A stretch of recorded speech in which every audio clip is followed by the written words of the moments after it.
Oi, turma do livro Curas Espirituais à Luz da Doutrina Espírita, Maria Fátima Ramos, Rafael Papa, Sérgio Scherce Júnior, Dr. Ludwig. Na Revista Espírita, capítulo 14, Dissertações Espíritas, o Magnetismo e o Espiritismo Comparados. Sociedade de Paris, 12 de maio de 1867, médium Sr. Desliens. Ocupei-me em vida da prática do magnetismo do ponto de vista exclusivamente material. Ao menos assim o cria. Hoje sei que a elevação voluntária ou involuntária da alma que faz desejar a cura do doente é uma verdadeira magnetização espiritual. A cura se deve a causas excessivamente variáveis. Tal moléstia tratada de tal maneira cede ante a força de ação material. Tal outra, que é idêntica, mas menos acentuada, não experimenta qualquer melhora, embora os meios curativos empregados talvez sejam ainda mais poderosos.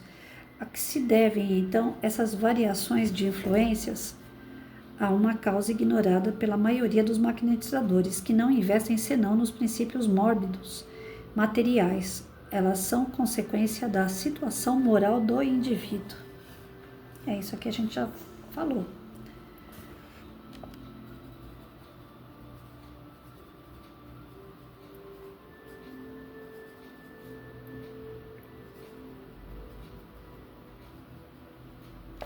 A doença material é um efeito. Para destruí-lo, não basta atacá-lo, agarrá-lo corpo a corpo e o aniquilar. Persistindo a causa, ela produzirá novos efeitos mórbidos quando estiver afastada a ação curativa.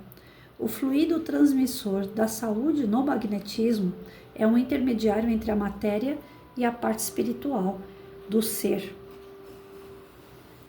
e que poderia comparar-se ao perispírito. Ele une dois corpos um no outro, é um ponto sobre o qual passam os elementos que devem trazer a cura dos órgãos doentes. Sendo um intermediário entre o espírito e a matéria, em consequência de sua composição molecular, esse fluido pode transmitir tão bem uma influência espiritual quanto uma influência puramente animal. O que é efetivamente o espiritismo, ou melhor, o que é a mediunidade, essa faculdade até aqui incompreendida, cuja extensão considerável estabeleceu sobre bases incontestáveis os princípios fundamentais da nova revelação, é pura e simplesmente uma variedade da ação magnética, exercida por um ou vários magnetizadores desencarnados sobre um paciente humano, agindo no estado de vigília ou estado estático, consciente ou inconsciente. Existe, enfim, uma terceira variedade do magnetismo ou do espiritismo, conforme se toma como ponto de partida a ação dos encarnados sobre os encarnados, ou a dos espíritos relativamente livres sobre espíritos aprisionados num corpo. Essa terceira variedade, que tem por princípio a ação dos encarnados sobre os espíritos, revela-se no tratamento e na moralização dos espíritos obsessores. O espiritismo não é, pois, senão o magnetismo espiritual, e o magnetismo não é outra coisa senão o espiritismo humano. Com efeito, como procede o magnetizador que quer submeter a sua influência a um sensitivo sonambúlico, ele envolve-o em seu fluido, ele o possui numa certa medida e notável, sem jamais conseguir aniquilar seu livre-arbítrio, sem poder transformá-lo em coisa alguma, em coisa sua, um instrumento passivo. Muitas vezes o magnetizado resiste à influência do magnetizador e age no sentido quando ele desejaria que a ação fosse diametralmente oposta. Embora geralmente o sonâmbulo esteja adormecido e que o seu próprio espírito haja enquanto o seu corpo fica mais ou menos inerte, também acontece, embora mais raramente, que o sensitivo, simplesmente fascinado e iluminado, fique em vigília, embora com maior tensão de espírito e uma inusitada exaltação de faculdades. Vou parar por aqui.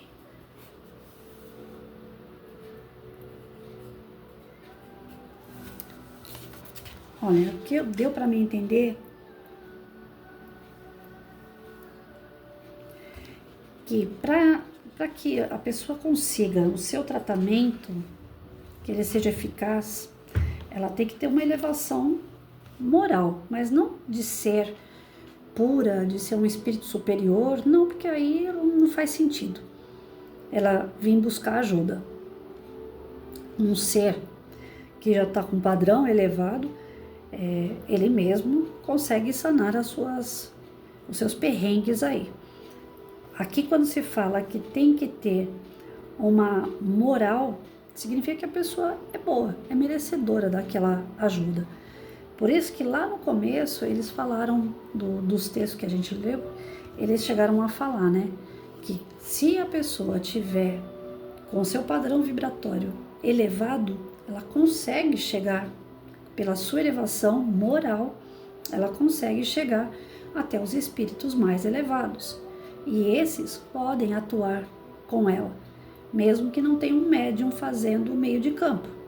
Ela pode conseguir uma cura através das suas orações, por ela ter esse padrão vibratório alto. Mas geralmente não é o que acontece. Uma pessoa doente, uma pessoa com problemas, ela baixa o padrão dela. E quando ela baixa, os espíritos superiores, eles têm mais dificuldade para poder atingir aquela pessoa, conseguir socorrer aquela pessoa. Por isso que existe a casa espírita e o médium. A pessoa vai lá e pede ajuda para o médium, para ela se tratar através dos fluidos do magnetizador ou do curador. Então, quando nós conseguimos manter o nosso padrão elevado moralmente, não deixar cair com tristeza, tédio, inveja, dores,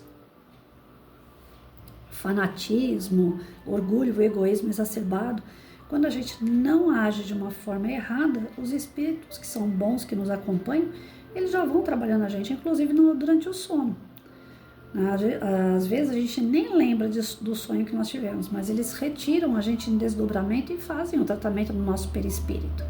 E aqui ele fala... Estou com dor de garganta, gente, por isso está tendo dificuldade de falar. Aqui ele também diz o seguinte: o fluido transmissor da saúde no magnetismo é um intermediário entre a matéria e a parte espiritual, e que poderia comparar-se ao perispírito. Então, esse fluido que é mandado pela equipe espiritual, pelos espíritos superiores, ele é bem denso. Ele pode, inclusive, como que eu posso colocar? Ele consegue atingir todo o corpo da pessoa, ele consegue fluidificar todo o corpo da pessoa através desse tratamento do magnetismo que a equipe espiritual emana. Mas aí tem a terceira variedade que eles colocam aqui, que essas ações dos espíritos aos espíritos, ou de encarnado para encarnado, ou de espírito através de um médium ao encarnado, todas essas ações de magnetismo, ele volta a repetir aqui, depende muito mais da pessoa que vai receber. Se ela está ligada dentro dessas ações que vão ser feitas com ela, se ela está realmente sintonizada com a cura que ela foi buscar. Então, para todos os efeitos, sempre que uma pessoa é curada ou não, tem a parte que ela tem que fazer.